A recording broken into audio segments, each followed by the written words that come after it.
Good morning, ladies and gentlemen. We would like just to remind all of you that in a few minutes we are going to start with the opening of the summit of Seeds and Chips.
We are going to be 10 billion by 2050.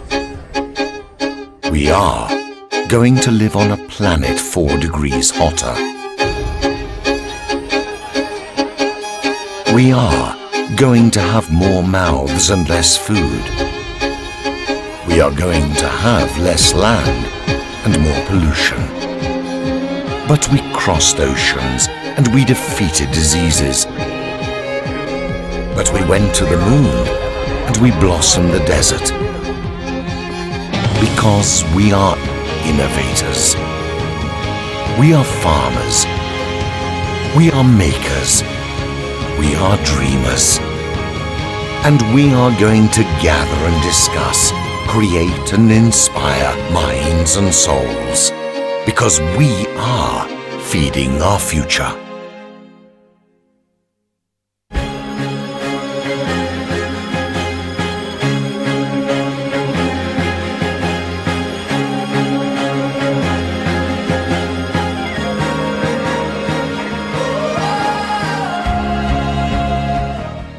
Hi, nice to meet you. I am Francesco, I'm 17, and my dream is to become a farmer. We can say that I grew up on a vineyard.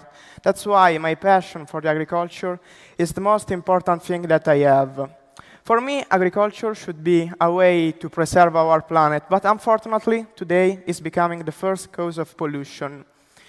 We have to change our custom if we want to save our planet. Agriculture should be more sustainable, and citizens should reduce waste. I believe that in this challenge, agriculture, Seeds&Chips represent the start. Here, in fact, people from all over the world can meet and can discuss together to ensure a future for our planet. For this reason, I am honored to be here. Thanks.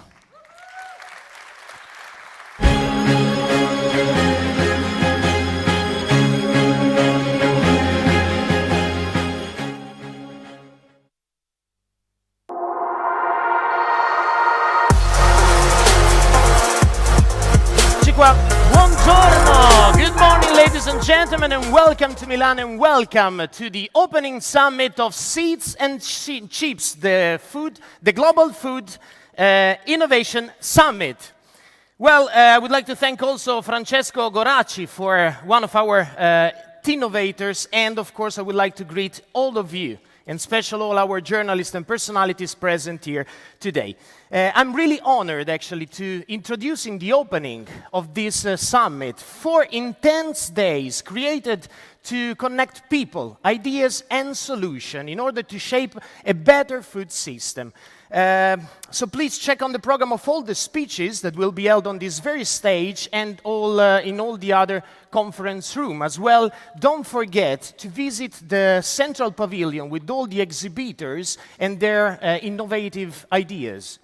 Well, I think that there is someone else that wants to greet all of you here, and actually is the real host of this summit. So, ladies and gentlemen, chairman and founder of Seeds&Chips, the Global Food Innovation Summit, Mr. Marco Gualtieri.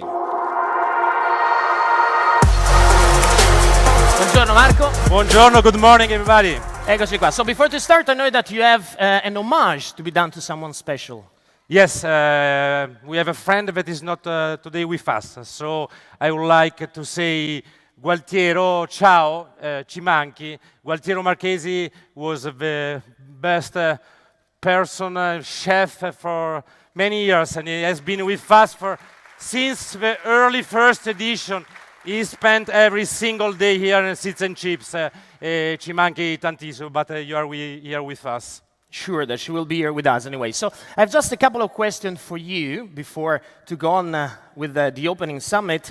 Actually, something started back with the first edition in 2015. Yep. Innovation is moving.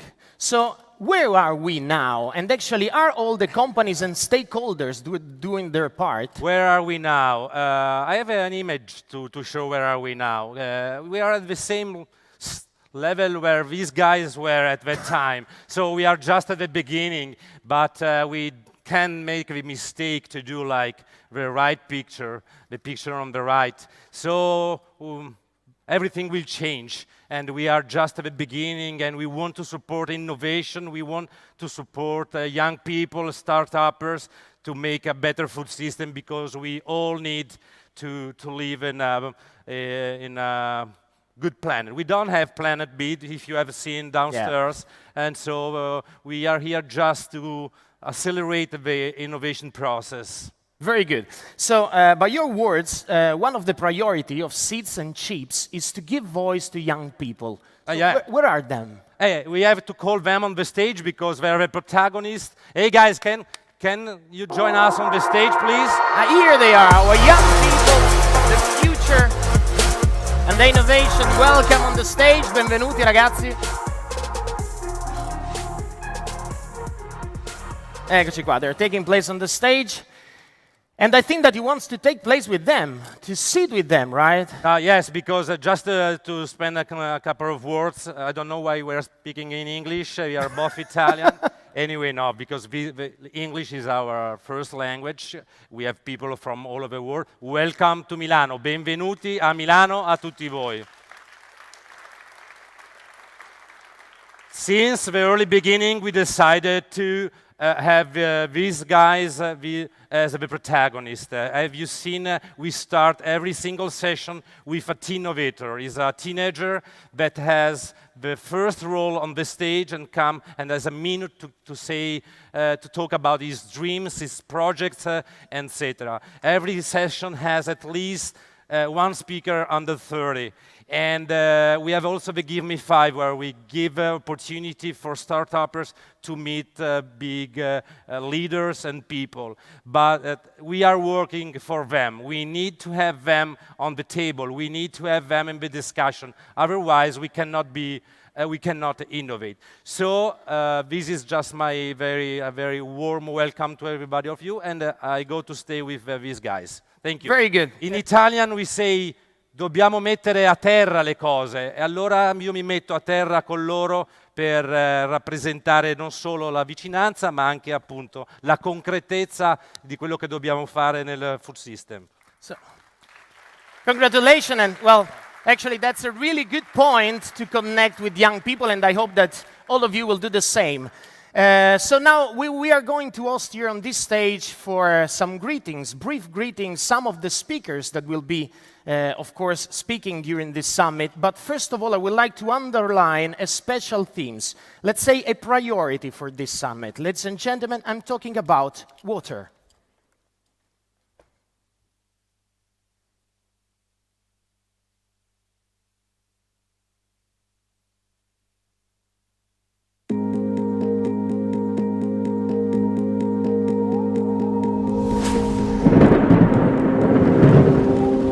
Empty your mind. Be formless. Shapeless. Like water. If you put water into a cup, it becomes the cup.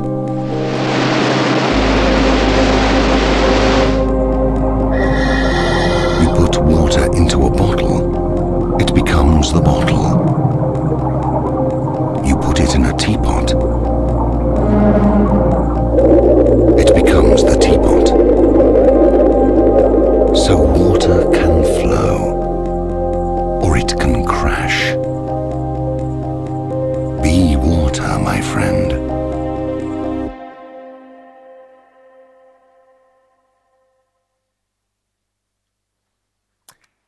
And of course, this is a real special focus on this summit this year, water first. Well, now we continue, and of course we said that everyone has to do their own part, also restoration and chefs. So our next guest, actually, she's a chef, and she's also the president of Associazione Italiana Ambasciatori del Gusto. Please, ladies and gentlemen, help me welcome on the stage Cristina Bowerman.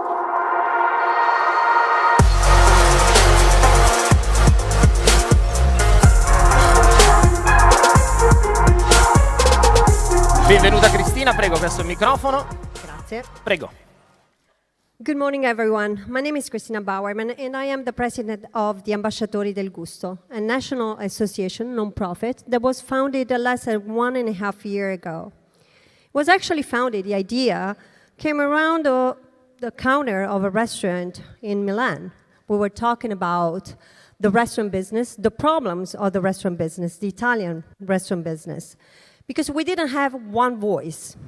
During Expo, Ministro Martina asked to be talking to one association, one that represented the entire restaurant business. And our word, our motto, is inclusiveness. So we decided to found this association, which is working on several grounds right now. The association is very inclusive. We didn't want to have just chefs. We wanted to have pastry chefs, ice cream makers, pizza makers, sommelier, front of the house. We wanted to be one voice. We still want to be one voice. And that's why we include everyone and we try to work with everyone. Because for us, it is very important to talk, for instance, to the government, to the legislative organs, in order to make steps forward and to make a better awareness and education about food, about its inclusiveness, about the food expo, the paradox that we talked during Expo. Millions of people dying, starving, and millions of people actually eating too much. So we want to educate especially students, and that's why we work very, very closely with Istituti Alberghieri. We are trying to create important relationships with these organs and with these organizations in order to make sure that everybody receives a good information and awareness from the Ambasciatori del Gusto. So we were born, as I said, just 1.5 years ago. We are very, very young, and we want to really sustain certain projects that are educational, professional, and of course, promotional. We want the we instead of the I, which is one of the things that actually happens very often in my field. So the restaurant business is still striving to obtain the right establishment, especially with the Italian government. Spreading the word through culture, not only in Italy, but even outside of Italy. That's why we've been working with the Italian government for the Italian Week, the International Italian Week. Our ambassadors spread the Italian culture through food. And that's why during that week, we actually go, we teach, we do master classes, we teach about products, and we teach about how to save food, how to preserve food, how to use it, how to talk about water, for instance, and how to use it in the best way. So Seeds&Chips is founded on connecting people, ideas, and solutions to shape a better food system, while our association fully embraces this perspective. And that is why we are fully committed to work together in order to dream of a world, of a better world that respects food system and empowers each actor involved. Thank you. Thank you very much. Grazie mille a Christina Bauerman. If you want to sit down with the guys, of course, we start to connect people also in this way. Well, innovation means development, and development has goals. There have been set already 17 goals back in 2015. Some of them, most of them, are regarding human rights under many forms. That's why our next guest on the stage is the president of Robert F. Kennedy Center for Justice and Human Rights. Ladies and gentlemen, Kerry Kennedy.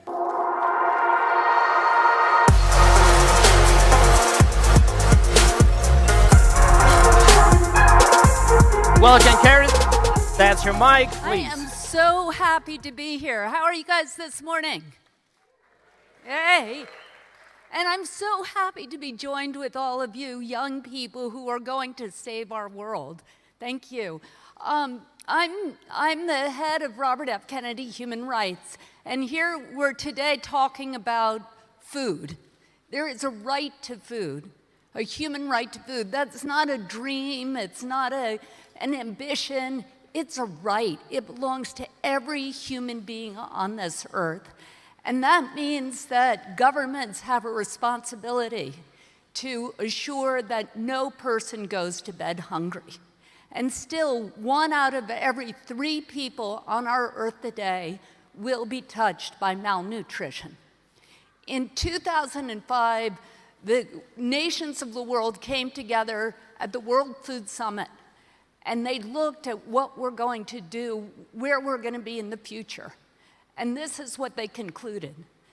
There is no possibility using the agricultural technology up to 2005 to actually feed our people in this world to 2050. So in 2050, we will have 9 billion people on the earth, and there's no way that we can feed them all unless we have technological innovations in the food industry. That's what this conference is about. It's about saying, how are we going to feed our world using technology? That's the vision, the genius of Marco Gualtieri, who thought up this idea, brought us all together. We'll have 10,000 people at Seeds and Chips and hearing these words today. And that's what we're doing here. We need you. This is not, oh, it's nice to have young people on the stage. We need you. We're depending on you to come up with that technology, because look at this room. See all of us? We kind of blew it. So we need you. We need you. We need your eyes. We need your ears. We need your brains. We need your help in making sure that every human being can realize their right to food in the future. Thank you so much. Happy to be here. Thank you very much, Ms. Kennedy. Please have a seat as well with our young people. Very well. We started with 2 ladies. Now we go on with another lady. And with her project Celebrating Farmers, she's well aware of the importance of connection for an healthy and sustainable food system. Ladies and gentlemen, the patron of Save the Children, Her Royal Highness Princess Victoria de Bourbon de Parme.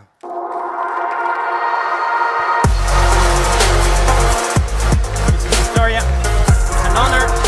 Thank you. That's your mic. Thank you. You're welcome. Thank you. It's a great pleasure to be here.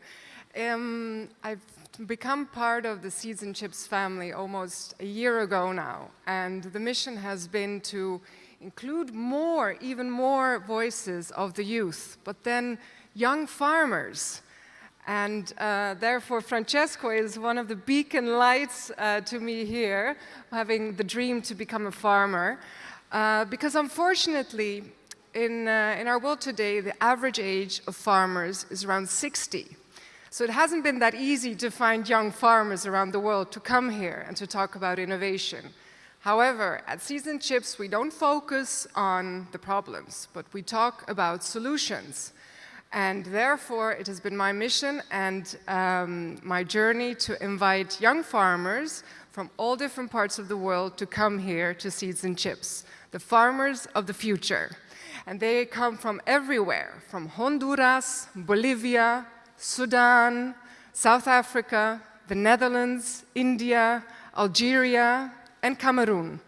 And they will be here to share their experience and their knowledge, to give us a view into their perspective of the world, and also to give us the opportunity to match them with all these young, brilliant, innovating minds that we have here today, and to come up together, to really talk together about real solutions for our future. Because tech and innovation is not only about improving yields, it's not only about mitigating climate change, it's not only about being more sustainable in the natural resources that we use, but it's also about flourishing rural life. It's about making sure that farming becomes less labor intense and less socially isolated, because all of that is the ingredients that will increase the food security for all of us here. And those farmers of the future are the ones we need. Thank you. Very good. Thank you very much again, Princess Victoria. Thank you. Here we go now. Milan and Lombardia, actually, they had an important role for the innovation of the food system. That's why I would like to call here on the stage for a brief greeting also il sottosegretario alla presidenza della regione Lombardia, Alan Christian Rizzi.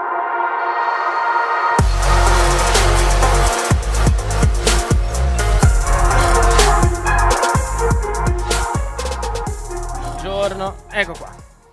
Allora, porto i saluti del Presidente di Regione Lombardia Attilio Fontana e di tutto il Consiglio regionale. Per noi questa è una grande opportunità. Mi riferisco alla nostra regione, mi riferisco al nostro paese, che conta più di 2 milioni di aziende in questo settore. Tecnologia, innovazione, ma anche sostenibilità sono le 3 parole chiave, le 3 parole su cui fare l'investimento più importante. E allora il mio pensiero va a voi, cari ragazzi, perché voi rappresentate il futuro di ciascuno di noi. Siete le nuove generazioni e quindi un in bocca al lupo, buon summit a tutti e complimenti davvero per l'organizzazione. Sappiate che Regione Lombardia sarà sempre al vostro fianco. Grazie. Thank you very much, grazie mille anche al sottosegretario alla presidenza della regione. Well, we are almost at the end of this opening, but I would like to call here another person here on the stage. We had the chance before to talk a little bit. So ladies and gentlemen, let me introduce to all of you the Institute Director at National Research Council. Ladies and gentlemen, Mr. Aldo Ceriotti.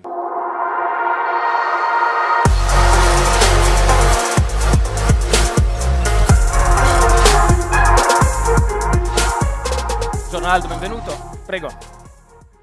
Good morning, everybody. It's a pleasure to be here this morning. And I'm here representing the National Research Council of Italy, who is the main scientific advisor of Seeds&Chips. We have been collaborating with Seeds&Chips in the very beginning, and we are very proud that we have really followed, the growth of this successful initiative. So the National Research Council is the largest research institution in Italy, but also is special for one reason. It is multidisciplinary. So we don't just work on agriculture, but we work on engineering, medicine, and many other research areas. And I think that these multidisciplinarities will be key to solve the main challenge of the future. Other speakers before me have already pointed out, that we really need to face some major challenges in the next few years.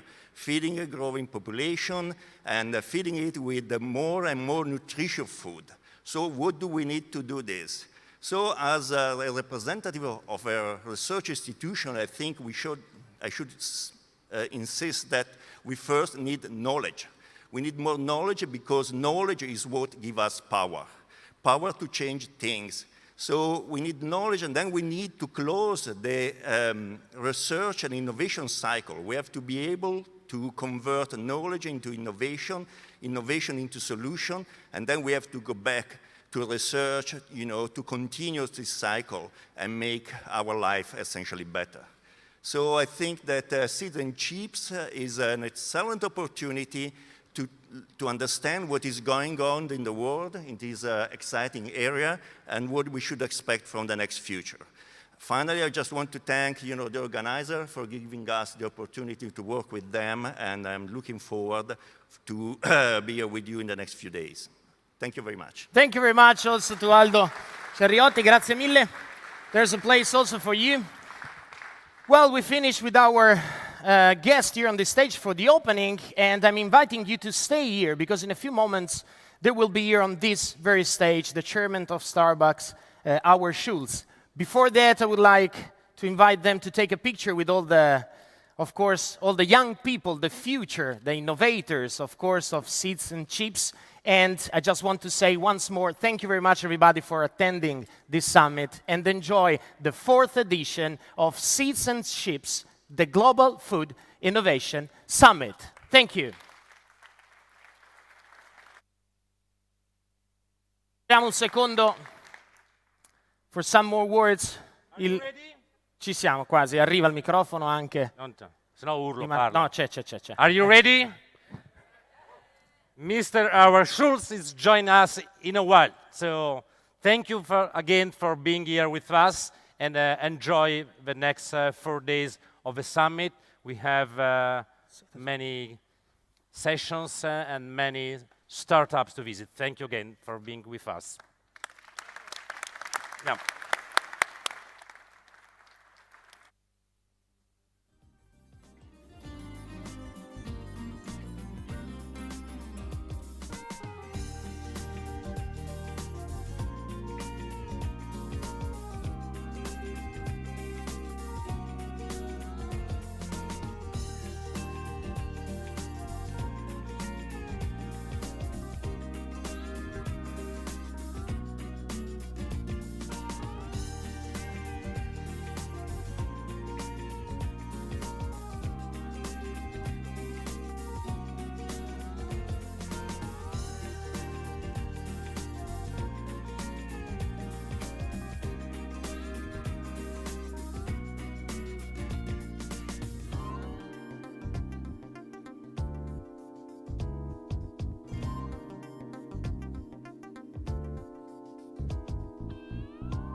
We are going to be 10 billion by 2050. We are going to live on a planet 4 degrees hotter. We are going to have more mouths and less food. We are going to have less land and more pollution. But we crossed oceans and we defeated diseases. But we went to the moon and we blossomed the desert. Because we are innovators. We are farmers. We are makers. We are dreamers. And we are going to gather and discuss, create and inspire minds and souls. Because we are feeding our future.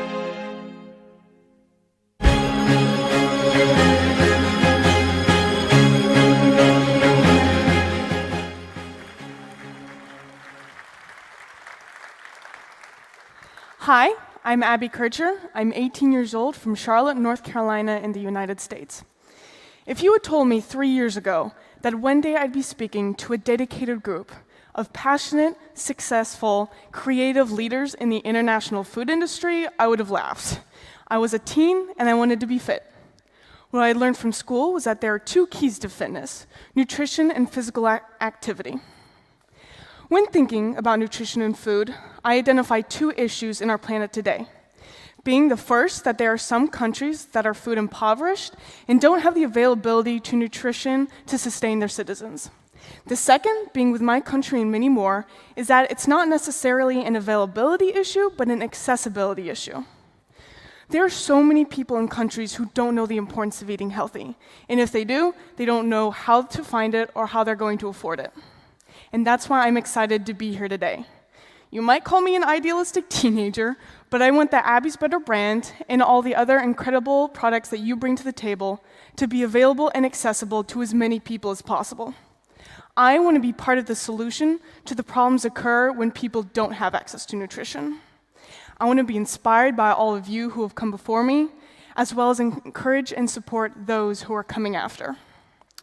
When I started my journey, I was not thinking of changing the world. I didn't see myself as an innovator, a maker, or a dreamer. I was just bored and hungry. But since then, after interacting with people like you, and most importantly, people in grocery stores, food expos, and farmers markets, I've realized that I can make a difference in a person's life, one taste at a time.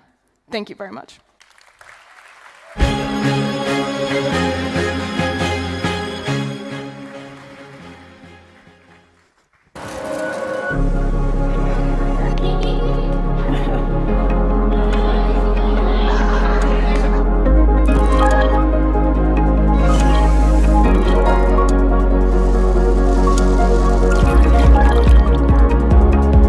You know that you're always welcome here.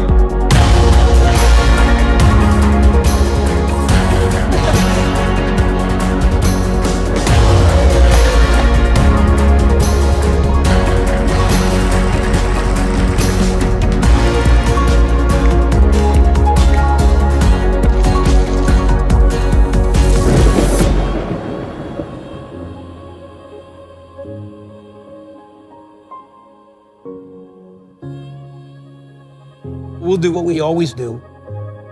We'll go forward.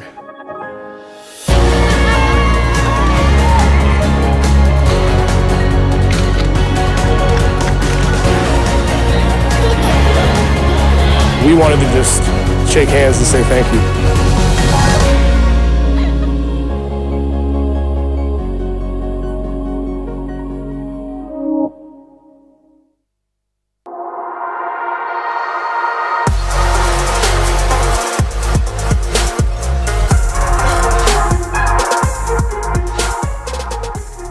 Wow, what an incredible company, right? All right, there are few things in life that I relish the way I do that first cup of coffee in the morning. I mean, the smell, the taste, even the simple routine of waiting in line to get it. And I know I'm not the only one in this room that feels that way. I mean, come on, we're in Italy. Italians, you guys like your coffee. You do it damn well. Well, we have our next speaker to thank for our sanity and our caffeine-fueled mornings. As executive chairman of Starbucks, Howard Schultz has revolutionized the way we consume and appreciate coffee. But he's done more than popularize the nectar of the gods. Schultz's leadership has set new standards for corporate responsibility and employee benefits. Workers at Starbucks not only receive generous health care, but also stock options and free college tuition. For these practices and others, the company is continually ranked one of the best places to work in the world. And the company not only does good, it does well. Today, Starbucks is valued at over $80 billion with more than 20,000 stores worldwide. Now, Schultz grew up in a working-class family in Brooklyn and experienced firsthand the struggle to make ends meet. He observed his father toil in a series of jobs from factory worker to cab driver. One of Schultz's driving forces in shaping the ethos of Starbucks was to create the company that his father never got the chance to work for. After earning an athletic scholarship to Northern Michigan University, Schultz became the first person in his family to graduate from college. And it wasn't long after university that Schultz found himself in the coffee world, selling European coffee machines in the US. And it was through that job that Schultz first encountered Starbucks Coffee, Tea, and Spice Company, which, at the time, was a small operation in Seattle that sold high-quality coffee beans. But Schultz saw in that small coffee bean merchant a boundless potential for something world-changing. And in 1982, he joined the company as its director for retail operations. And in 1987, he bought the company and became CEO and forever changed the way we think about coffee. So here we are in Milan, the capital for food innovation thanks to Seeds&Chips, but also it's the city of the cappuccino, the latte. It was here in Milan that Schultz was hit by the lightning bolt of inspiration, that in Milan, coffee is so much more than just a beverage. It's a romantic, theatrical experience, an experience that the rest of the world was ready for. I can remember early on realizing that I wanted to get out of Brooklyn. I feel so strongly that the reason I'm here is I dream big dreams. Dream big, and then dream bigger. A more innovative dream, a more inclusive dream. All of you will preserve and enhance the promise of America, the promise that propelled me out of public housing, the promise that will propel you forward regardless of the color of your skin, your religion, your gender, your sexual orientation, or your station in life. If you dream big and surround yourself with great people and leave your ego at the door and share success with others and have a little luck along the way, you can do anything.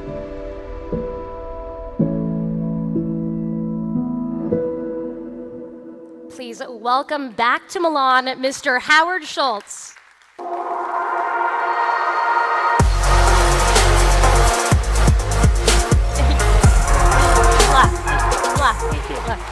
Thank you. Thank you very much. You know, Rachel did such a good job telling my story that there's not much more to say. I'm honored to be here, and I've been asked to share the growth and development of Starbucks Coffee Company with you. And I hope that our lessons learned and the mistakes we've made, that we can share some things with you that you can take away. I'm here to talk about business, but the truth is I want to talk about love and I want to talk about humanity. Not two words that are generally used in business schools or in a business class. But when I think about transforming the work that we have to do today in a very changing world, it's going to be the work of all of us to recognize that we have to do much more for the communities we serve, the employees who work with us, and in a sense, I think the role and responsibility for businesses and business people in view of the fact that governments across the world are not doing their share, businesses are going to have to do more. I mentioned love and I mentioned humanity. The question I want to pose and answer is, what does it mean to love something and the responsibility that goes with it? And what does it mean to be a financially performance-driven company through the lens of humanity?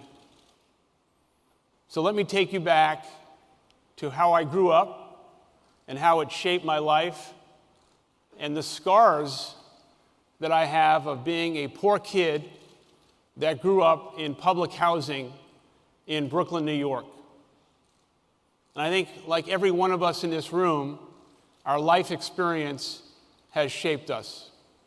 And my life experience shaped me in how I would try and not only live my life through a set of values and guiding principles, but in terms of Starbucks, trying to build the kind of company that would not only make impact in the world, but achieve the fragile balance between profit, social impact, and conscience.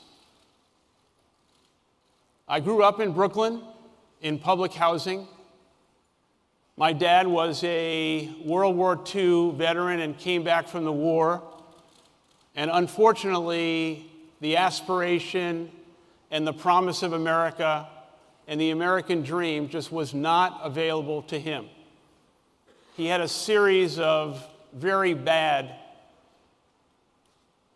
low-paying jobs. And in the winter of 1960, he was a truck driver delivering and picking up cloth diapers.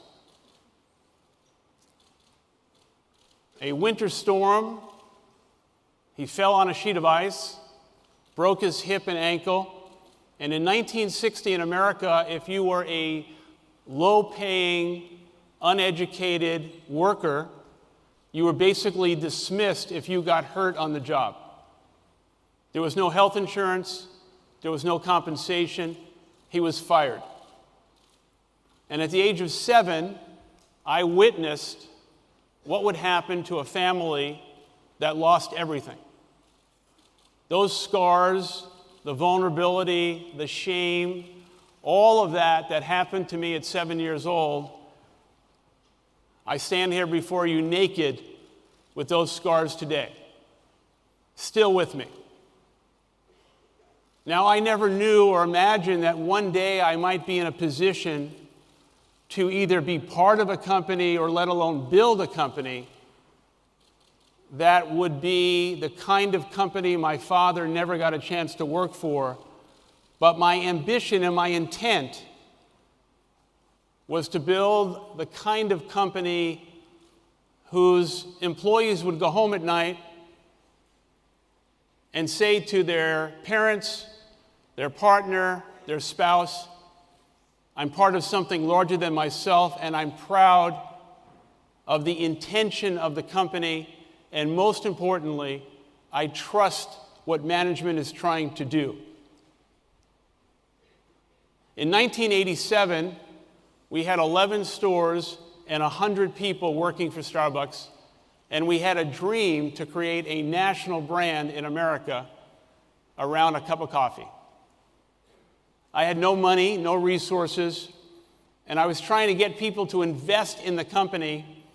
And just think about this. I said we're going to sell coffee in a paper cup. We're going to charge much more for it than anyone is paying in America, with Italian names that no one in America can pronounce. We're going to give health insurance to every employee. We're going to give ownership to every employee. Will you please invest in my company? How many hands are up? Well, you weren't alone, because I could not find many people to invest in a company that was going to give ownership and health insurance and share success with our people. But my belief, my strong belief, then and even more so today, is that success is best when it's shared. And that I've learned over these many years that many, many decisions in business don't necessarily have to be economically positive to the bottom line. In fact, we have made many decisions that are not in our economic interest. But the question is, not unlike a young child, you have to care, you have to nurture, and you have to love the child when you're building a business, because you have to imprint it with a set of values that will endure. And so we were able to raise the money, and we were able to begin building a national business. Many, many people were betting against us. They could not believe that the business model I've just described was going to work. So in '87, when we had 11 stores, if we go all the way to today, with almost 29,000 stores and 350,000 employees who we call partners, and 100 million customers a week, and an extraordinary new Starbucks roastery that will open up in Milan, where it all started for me in September. The question is, how did this happen? And what can be learned from it?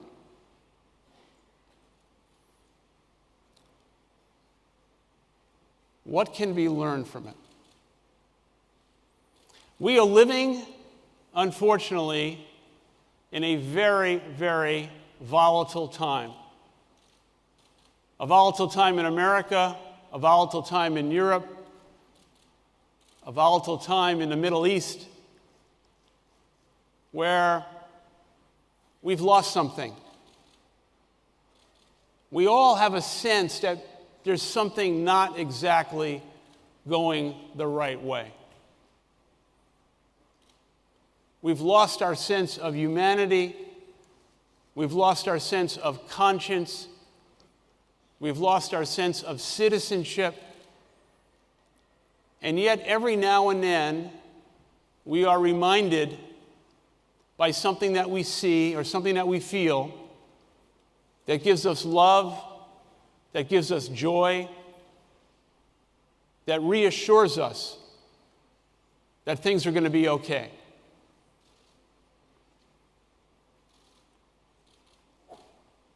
We built a company around the relationship that we have with our people, believing that as leaders and managers, if we exceed the expectations of our people, they will in turn exceed the expectations of our customers. We believed that if you share success with your people, there will be a sense not of obligation or responsibility, but a sense of motivation and passion to do things that they would do for the company if they owned it themselves.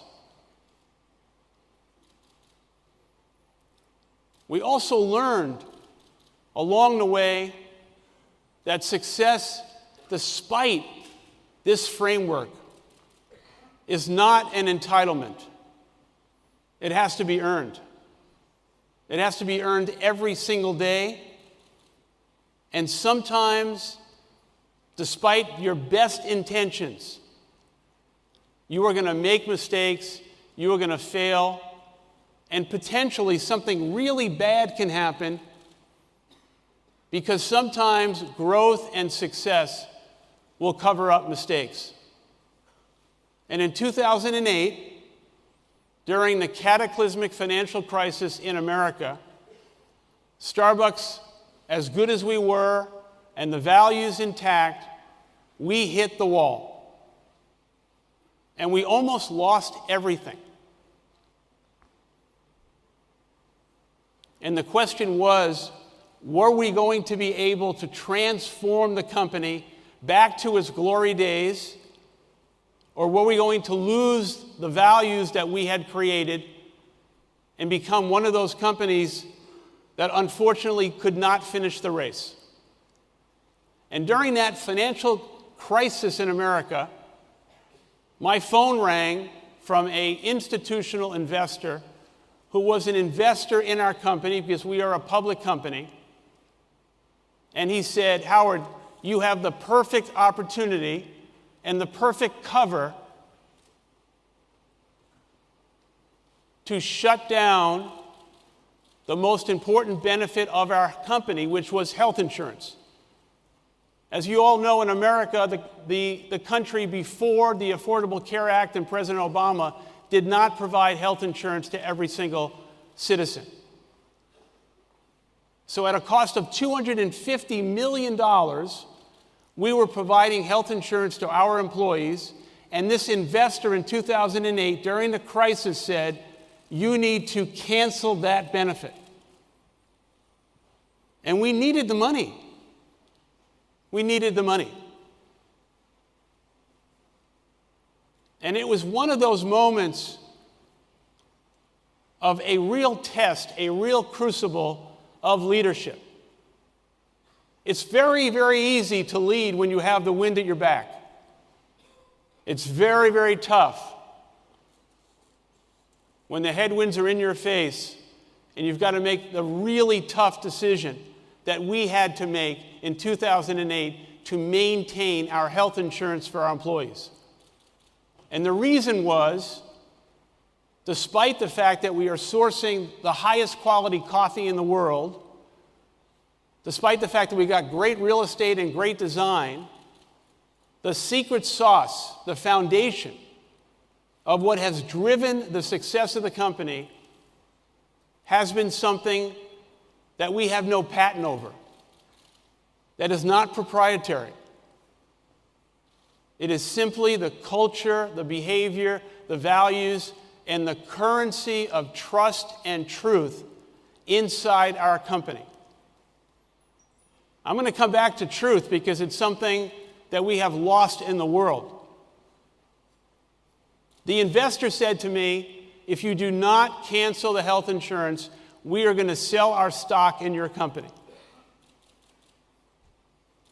And a week and a half later, after we decided that there was no way we were going to cancel the health insurance, which would have fractured the trust and confidence in our company, that investor sold his shares in Starbucks.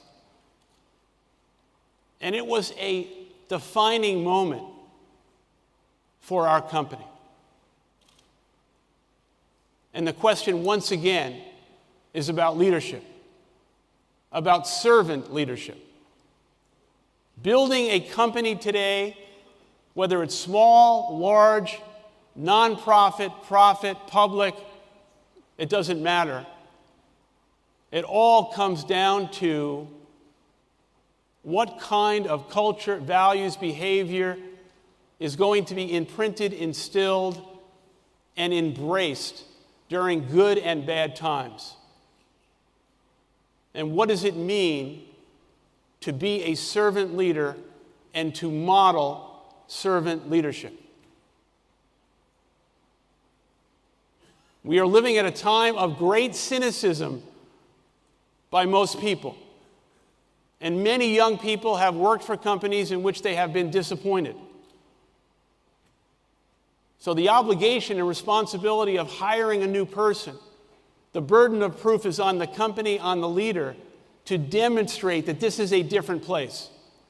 This is a place that values you as an individual. This is a place that wants to grow your career. This is also a place that will embrace your diversity.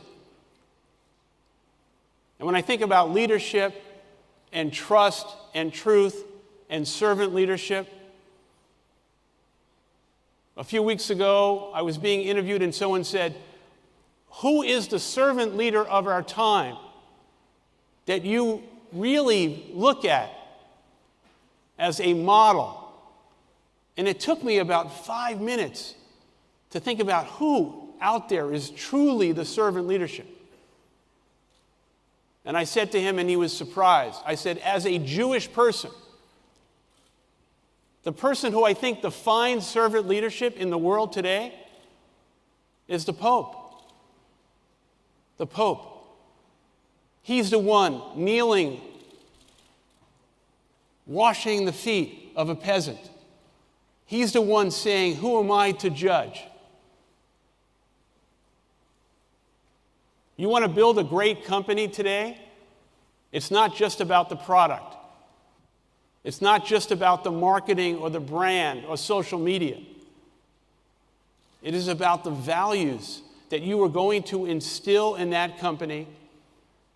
And it's about the people that you're going to hire and surround yourself with.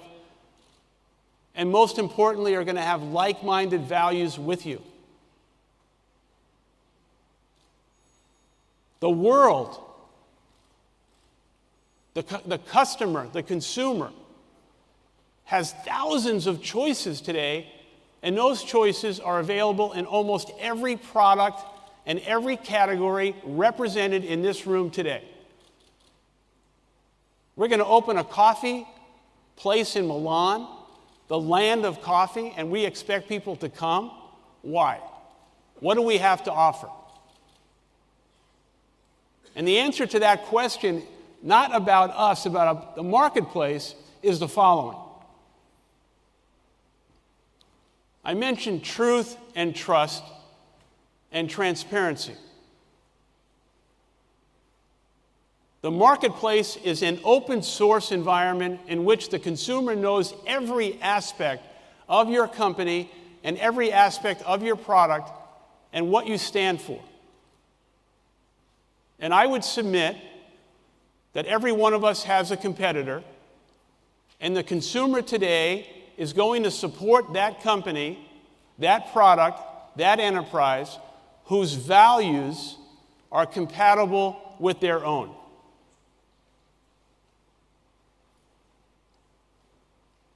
If your values are not honest, are not truthful, are not trusted, but in some way are wrapped up in some PR and marketing and social media campaign, and it's not real and it's not authentic, forget it. It's the wrong direction. You want things to stick? Make your people proud. They will make the customer proud. I sit in our leadership meeting once a week, and I sit in our board meeting once a quarter, and for the last 35 years, I've had in my mind 2 empty chairs in those rooms. One chair is a customer, and one chair is a Starbucks employee. And every time we're getting ready to make an important strategic decision about the company, I ask myself, is this decision, this direction, this strategy, is it going to make our people and our customers proud? And if the answer is yes, I know we're heading in the right direction. And if the answer is no, because we're going to make more money, or it's going to do something and advance the cause of the business, but it's going to destroy or dilute the integrity of what we stand for, I don't want to do it. Think of it this way. The metaphor is 2 reservoirs. One reservoir is the place where you make a deposit as often as you possibly can into the values of your company. The other reservoir is things that you have to do to make the business profitable, to grow the business, and think of it, every now and then you've got to withdraw something out of that reservoir. Metaphorically, make sure that the reservoir that's filled with values and goodwill and trust and confidence and integrity and in ethics and in truth, that's what you want to keep filling up. We have demonstrated as a company that the economic decisions that we've made that are not in our interest have turned out to be some of the most important things that we have ever done. Let me give you an example. We have 3,300 stores in China. We open a store every 15 hours in that country. For 9 consecutive years, we lost money in China. As a public company, Wall Street was banging on us to close that business in China. It was never going to work. The Chinese are never going to drink coffee. And we persevered, not because we were smarter, not because we were arrogant. We just believed that we had to keep going. And we were looking for the unlock.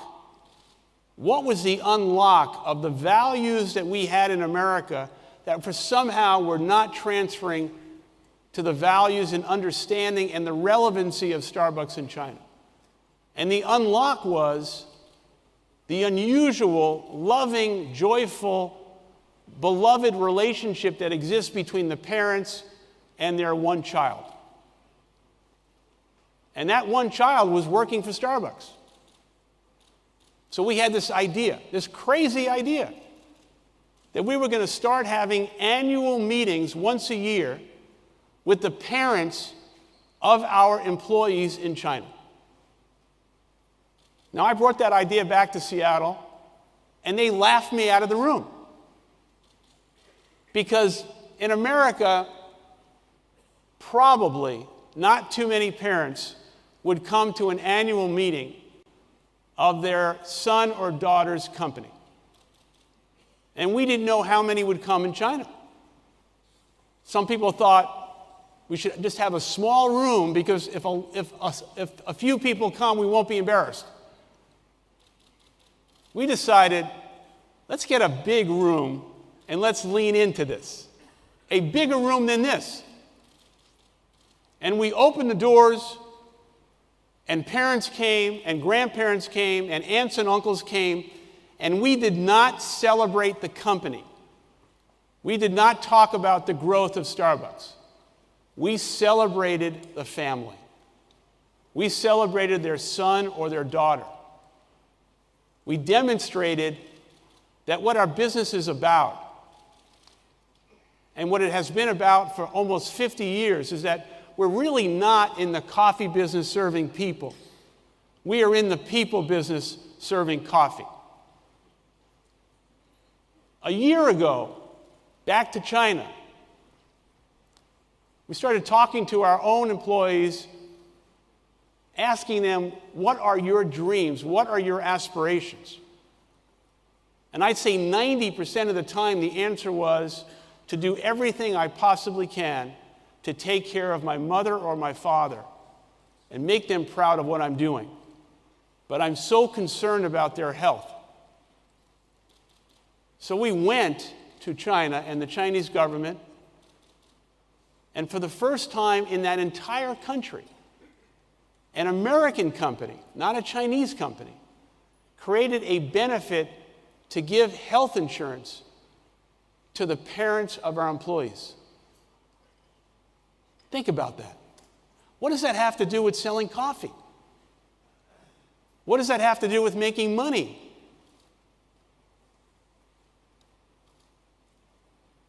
So that kind of gesture for the last 48 years is imprinted in the way that we want to do business. Going back to the original business model. And that original business model, once again, is to achieve profit and grow, and to have social impact and benevolence, and demonstrate that success is best when it's shared. And if I take a step back from where we are as a global society, where governments across the world are having difficulty taking care of their citizens,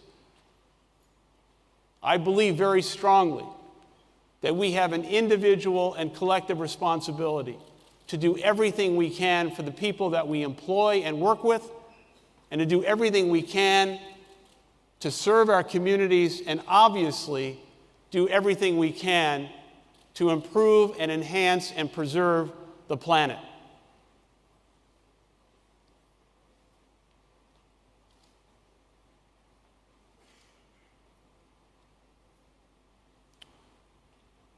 There was a clip of a speech that I gave that you saw.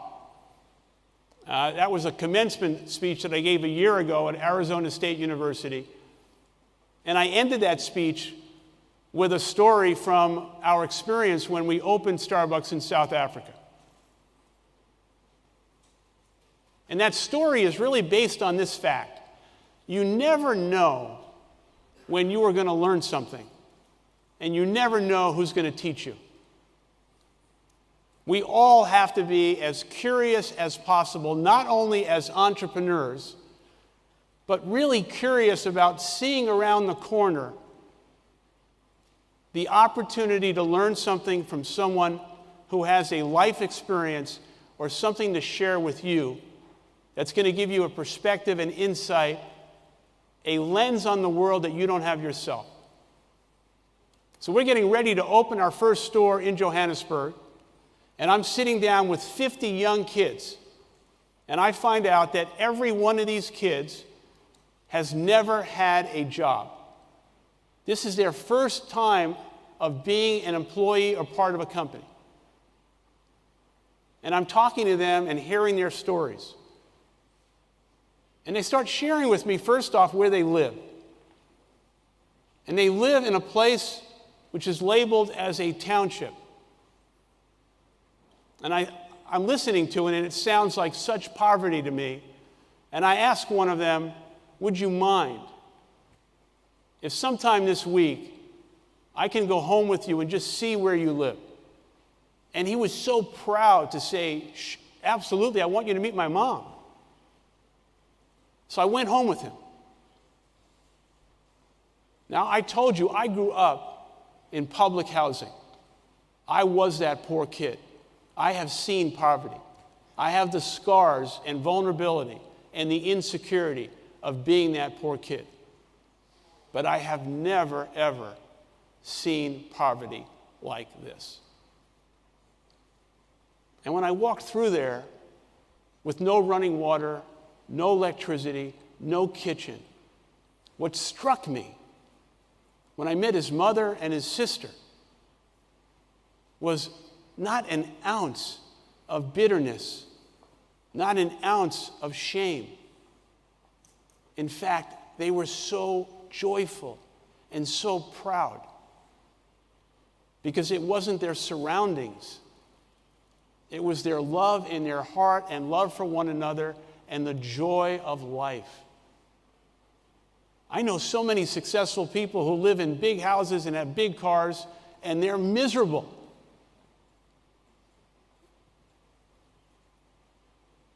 So I'm sitting down with these kids, and they're telling me their story, and they keep repeating this word, a word that Nelson Mandela used very often, that I had never heard it before.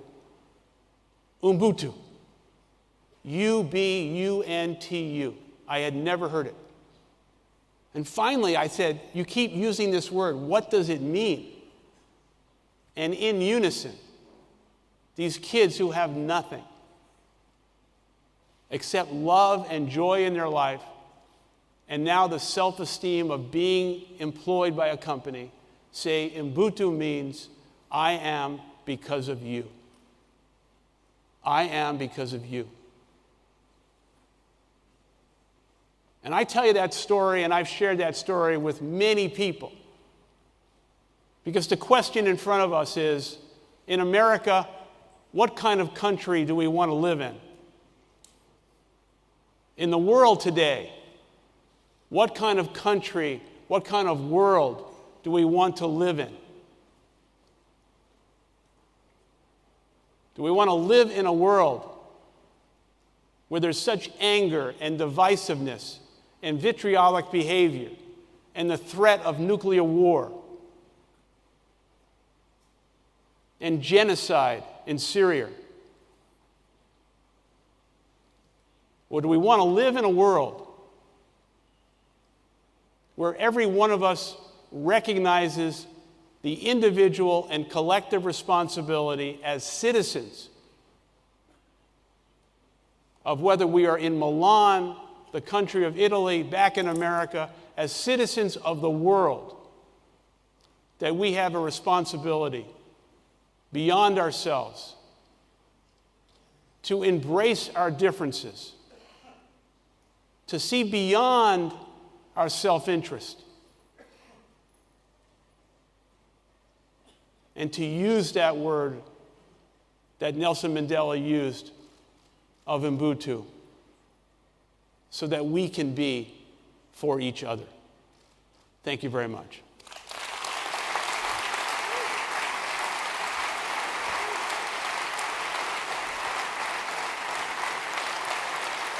Thank you.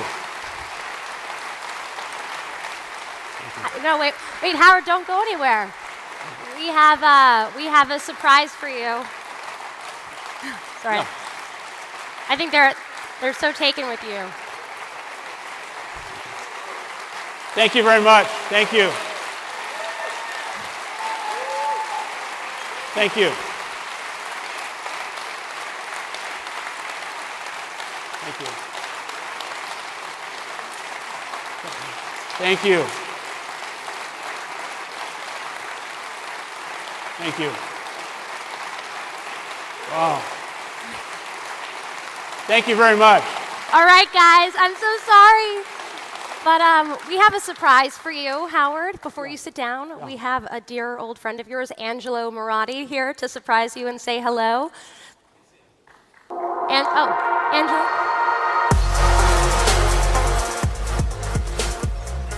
Angelo. Howard, welcome back to Milan. Thank you very much. Great to see you here. There is an amazing legacy between you and the city. Yes. And I guess it all started in 1983 when you discovered the Italian coffee bar experience. You took that dream back to the US. Yes. And created the third place. Now, we've always had the third place. And maybe you can tell the audience a little bit what that third place in America meant as you were growing the company. Sure. So I came to Milan as a young man. In 1983, I'd never been to Italy before. And my imagination was captured by the Italian coffee bar. The romance, the theater, the sense of community, and this third place between home and work. And that was the genesis for what ultimately would become the future of Starbucks in the US and now around the world. So for me, I have been dreaming for all of these years that one day we must come back and bring Starbucks to Milan. So in early September at the post office building at Cardozo Square, we will open a Starbucks roastery that hopefully will earn the respect of the Italian people, and we are coming here not to teach the Italians how to make coffee. No, I'm not doing that. We're coming here with humility and respect and just to demonstrate what we have learned. And early September, I hope to see you all there. Did you understand right away that you were in the business of human connections? Is what? That you were in the business of human connections. Yeah, I think what we learned over the years is that coffee is this incredible catalyst for conversation, human connection, humanity, and I think what we're all longing for, which is this opportunity to be with other people. And Starbucks became that. There are some relationships that you have developed during the course of the years right here in the city of Milan. The first one is with Aldo Lorenzi, the famous owner of the cutlery shop in Monte Napoleone. You actually dedicated a chapter in your book about him. So, people ask me, where do you get your own inspiration from? And I view myself as a merchant, which is an old style, really business. And there are few merchants in the world today. Mr. Lorenzi, his store, his cutlery store, captured my imagination. And when I walked in there, I couldn't believe that a store existed just selling knives. But his craftsmanship, his artisan nature, and his love of his product and his craft was so infectious that I had to meet him. And I asked Angelo, can you arrange a meeting with Mr. Lorenzi? And he wasn't very interested in meeting me. And I said, please. So Angelo and I sat down, we finally met him, and I said, how many stores do you have? And he said, well, we've been in business 50, 80 years. We have one store. And he said, how many do you have? And I was embarrassed. I just said, we have many stores. And he said, no, how many? And I said, around 20,000. And he said to Angelo, can you translate that again? I think I got the wrong number. And we became friends. He doesn't speak a word of English. I don't speak a word of Italian. But we have really, I think, established this very unique friendship. So after the book came out, where you dedicated the whole chapter on him, I think it was Michael Dell that called you up and told you that it was his favorite chapter, right? Yes. So Michael Dell and I were taking a cycling ride, and he said, I just read your book, and this guy in Italy, he owns that knife store. Where is that? I'm going to be in Milan. I want to meet him. I said, you know, he's not going to want to meet you. Forget it.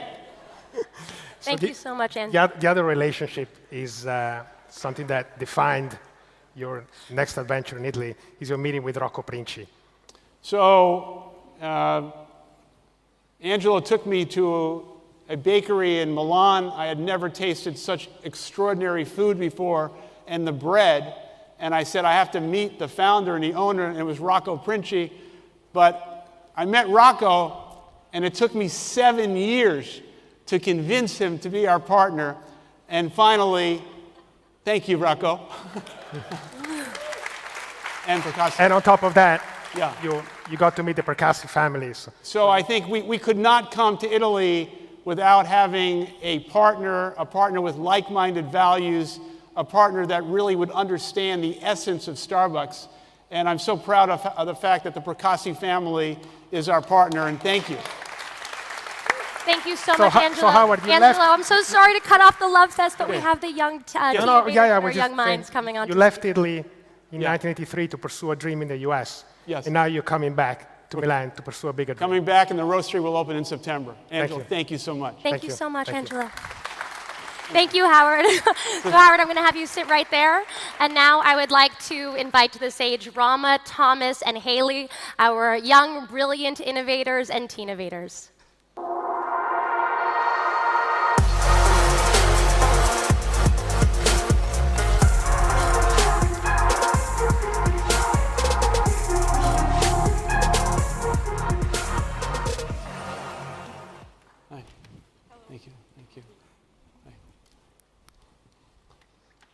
You guys need water?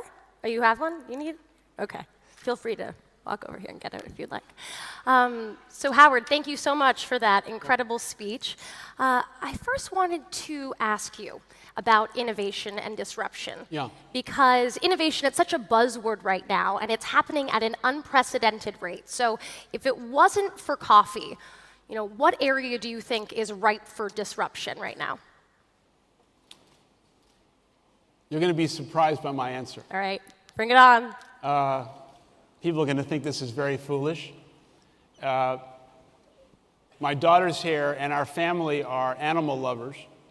And I can sense how people around the world are taking care of their pets. Mm-hmm. And I think there's an opportunity to elevate at a super premium level the quality and the integrity and the transparency of food for their pet. And we're beginning to see that in the US, but not at the level that I think is possible. Right. And now I've seen a new company emerge in America that is providing pet insurance for their pet. So I think there's a big opportunity because people are connecting to their dog or cat in ways that I think is very unique in our society today. Right. I mean, my dog Astro is like my son. I know, Thomas, you had a question. Yeah. Mr. Schultz, for humans, what do you think are the most prominent food trends at the moment? I mean, what are consumers demanding today that they weren't 10 years ago? I think there's no doubt that people are looking for 100% transparency in what they're eating and what they're consuming. And if that transparency on any level is not accurate, is not truthful, the game is over. And I think the opportunity for plant-based foods that we're seeing in the US and even in our own stores is a very significant opportunity. Plant-based foods. And on that note, what are Starbucks plans? Perhaps you can share with us a little bit. So we have a whole line of plant-based beverages coming out this summer in the US, and we've been testing those beverages with great success. Mama, I know you had a question about leadership. Yeah, actually, hello, ladies and gentlemen, excellencies, thank you for doing this, Mr. Schultz. I'm so honored to be here with you. On a personal, like out of your own experience, what would you recommend to younger generation who have like aspirations to undertake a business or like have entrepreneurial aspirations? You know, I think achieving success is very, very hard today. I have met so many people along the way who told me that they had a great idea to open up a coffee store. And for whatever reason, they didn't do it or they gave up. I think the difference sometimes between winning and losing, that gray area, is the ability to persevere, to really strongly believe in what you're doing, and also you must have the will to sacrifice almost everything for what you're trying to do. And that is not an easy thing to do. The other thing is you must surround yourself with like-minded people who have a skill base and an experience beyond your own. And then lastly, this is a metaphor. If you're going to build a 100-story skyscraper, a big building, you can't build that big building until you build the foundation. Because businesses get in trouble when they're building the building on top of a fragile foundation, and then they have to go back to the foundation. Does that make sense? If I may ask, like, how does it feel now that you've reached success? How does it feel to be? Yeah, like when we all work in an entire life, we study, we work hard to achieve our goals and reach a certain stage. So for you, how does it feel now? And do you still have like other goals? You know, of course, I'm proud of what we've done, and I feel like so much of our dreams have come true, but I still have, believe it or not, fear of failure. I still have insecurities and vulnerabilities, and I'm still every day getting up and doing everything I can to advance our company. Haley, I know that you had a question about mentorship and leaders that you look to inspire you. You actually spoke in your talk today about difficult being able to find a leader that you were inspired by right now. I know that, Haley, you had some questions about that. Yes, most definitely. And I feel like you kind of referred to this just a second ago, how important it is to build that foundation of community and support. And to me, being a young entrepreneur trying to do something that is socially aware and socially responsible, who have you looked to and found as mentors and supporters throughout your journey? Believe it or not, it's the young people in our company who are challenging the status quo all the time of Starbucks. And I think this is a very important point. If a business is fortunate enough to achieve some level of success, the worst thing you can do is rest on the laurels of that success. And I think the thing to do is to do everything you can to reject the status quo and push for self-renewal and reinvention. And the issue about innovation is not a line extension or a new flavor or new packaging. innovation must be disruptive. Absolutely. And to clarify, I guess during your journey, who was a mentor to you, whether that was family or did you have to be kind of your own support system in the beginning? How did you come to have this community that you have now? I married the right woman who has been at my side for the last 40 years. I think you have to have the right partner because this is business and family is a team sport. Mm-hmm. Howard, you spoke about... Oh, I think we have a surprise moment here.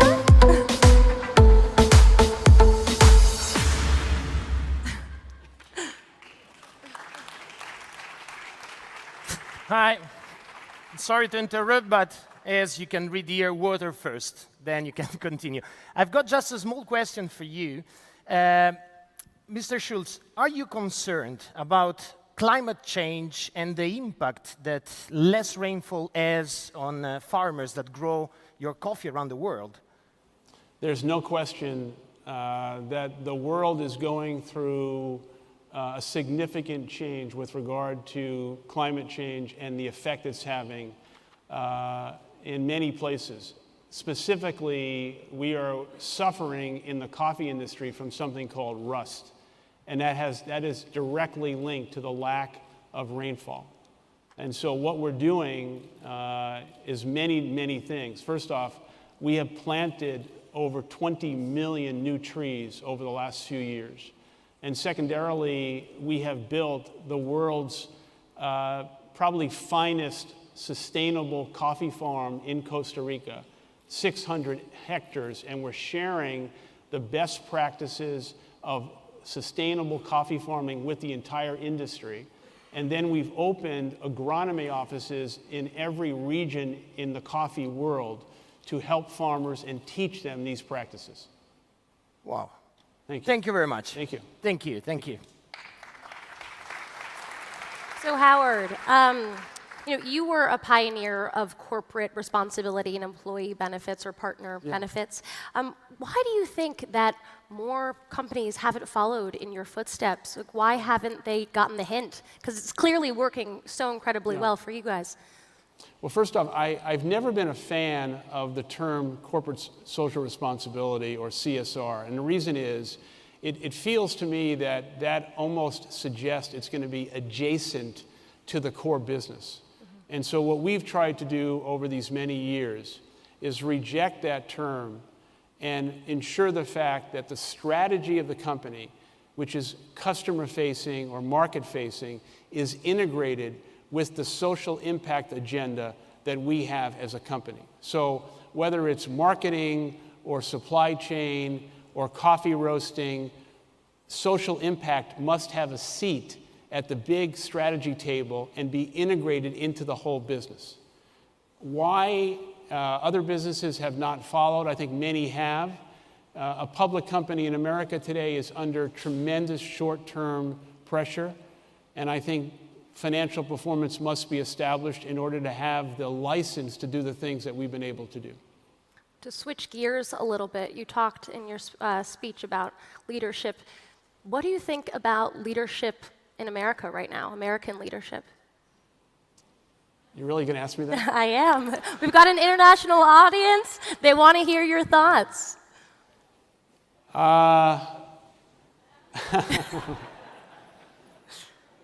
Maybe the best way to say this is, I think our best days are ahead of us. What makes you so sure, Howard? I think we'll leave it there. Okay. I think you're teasing us a little bit. No, I'm not. You spoke also in your speech about volatility in the world, that we've lost our sense of humanity and citizenship, and you said that there's moments that make people feel reassured. For you, what are those moments? That we've lost or that we're that make you feel reassured, that make you feel hopeful. Yes. You say our best days are ahead of us. So for you, what makes you hopeful? Well, I think one of the things that we've lost in our society is a level of civility, a level of respect, a level of dignity. However, in communities across America, in neighborhoods across America, There are small communities and neighborhoods of people, great Americans doing heroic things every single day. But unfortunately, those stories do not get told by the media. I'm not saying anything. Yeah, but I think, I have great confidence and optimism in the American people. I think it's fair to say that the people of America are in many ways better than our political class. Sorry, go ahead, Hailey. Actually, to add to this, I think that is such an important point that it truly is down to the citizens ultimately to bring up awarenesses and to talk about the things that they care about. So for the younger generation that is growing up in a society and world that is full of turmoil and very confusing, crazy situations, what would be your advice to this next generation of potential leaders? How can they take these issues and do something about it? Well, my kids are 28 and 31, and I always encourage them to do everything they can to have impact in their daily lives, to volunteer, to be an intern, to make a difference in your community, to find a mentor. And whatever you're passionate about, do something that is linked to that passion and make a difference in one person's life, one person. On the other end of the scale, at kind of the top level, what would your advice be for your peers who perhaps aren't yet using their influence or platform to better the world, or at the other end of the scale, perhaps are exploiting their power in certain ways? What would your advice be to those people and corporations? I think for the past couple of years, what I've been saying publicly is that we can't wait for the government, that the role and responsibility of a business today and a business person, I think, has changed dramatically, and that we must step up and do more for our people and more for the communities we serve. And I think that's happening in many places in the United States where businesses are doing those things. And it's in our interest to do it because we will attract better people. As I said earlier, customers will recognize the values of your business, and it will have a force multiplier on your success.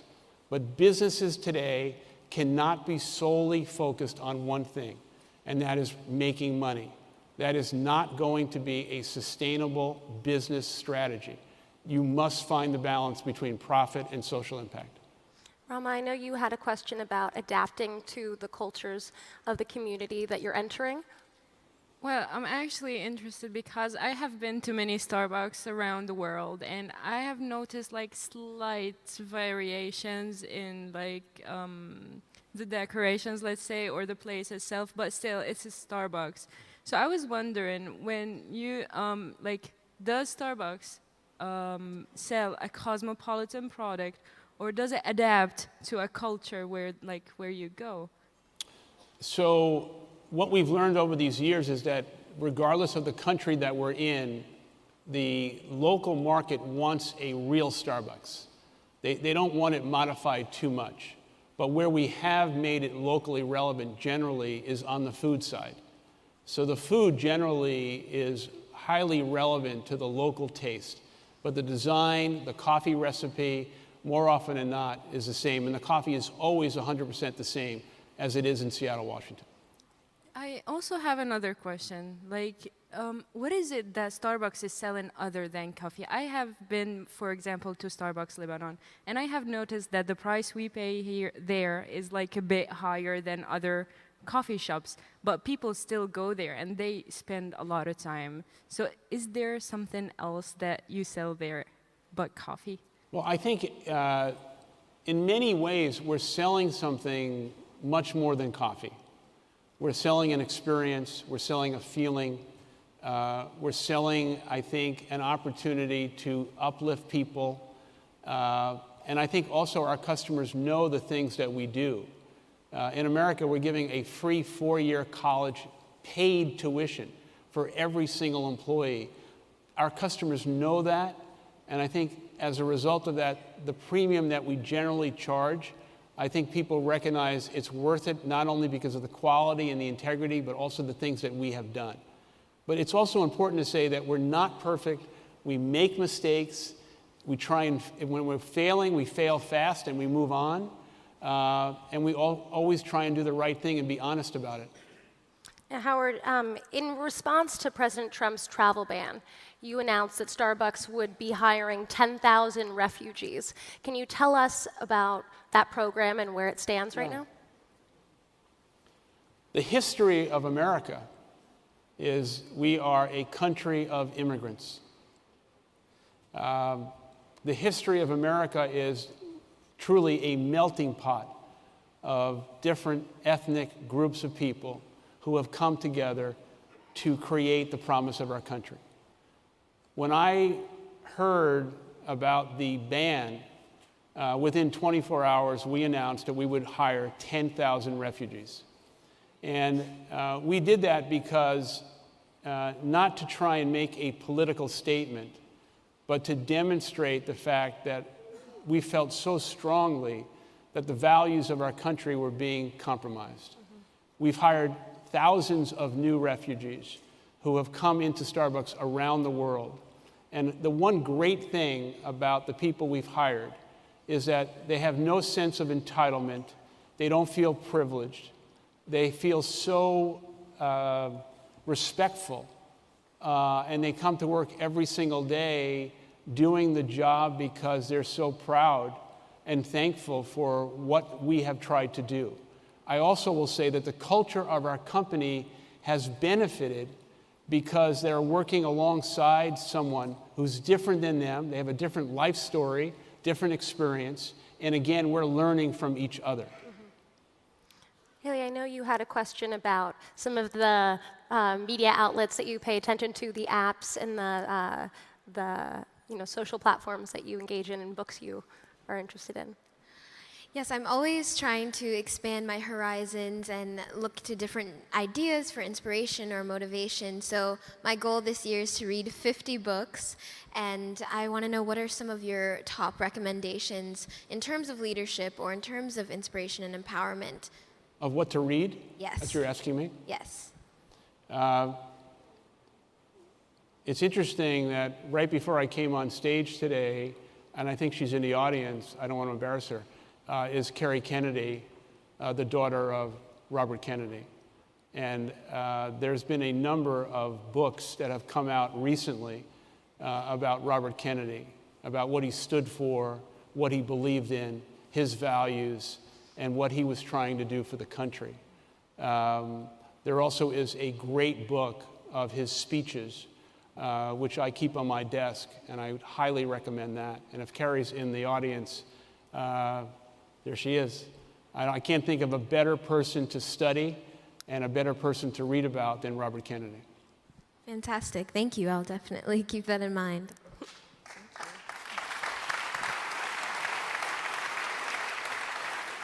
All right. So, Howard, when you've been asked in the recent past about a possible run for president, what you always say is, I'm doing everything I can as a private citizen to advance the cause of the country. So can you tell us a little bit about what you are doing as a private citizen to advance the cause? And also, is there anything that would make you reconsider that stance, that would make you possibly run? So a week ago, an extraordinary museum opened up in Montgomery, Alabama. And we were talking about that off stage. So there's a person in America named Brian Stevenson, who is an African-American Harvard-trained attorney who has dedicated his life to defending wrongfully convicted, mostly African-American men who are on death row in America, in jail. But he just opened up the most extraordinary museum and memorial, which takes us back to slavery all the way up to modern day today. And I mention that because it's so vitally important that we really understand the truth and the essence of the American story. The reason I'm telling you that is, as we sit here today in Milan, there are almost 6 million young kids in America, ages anywhere from 18 to 24, who are not in work, not in school. Most of these kids are children of color, and our Family Foundation and Starbucks company has had 2 years now of these significant, massive job fairs where we convene 50 like companies. And last week we had one of these job fairs in Atlanta where 5,000 young kids showed up at 8 a.m. and we hired almost 2,000 kids that day. Wow. In the last 2 years, we've hired over 100,000 kids, but there's 5 million plus that are not in school and not working. These are the kind of social impact programs that the government does not have the capacity to deal with that I believe the private sector can. And we are a convener of like-minded companies trying to make a difference in those kids' lives. And what about that second part of the question? I think my answer stands. Thank you. There you go. And I think we have one last question. I think Thomas wanted to ask you about your legacy. Yeah, I mean, moving forward, looking into the future, how would you like to be remembered by humanity in, say, 100 years? That's a hard question to answer. I would just say this, that we've had the rare opportunity to build a great enduring company, and we've impacted the lives of so many people. And I think we've demonstrated to hopefully many, many other companies that truly success is best when it's shared. Thank you. Thank you so much, Howard. Thank you. Thank you. Thank you very much. Thank you.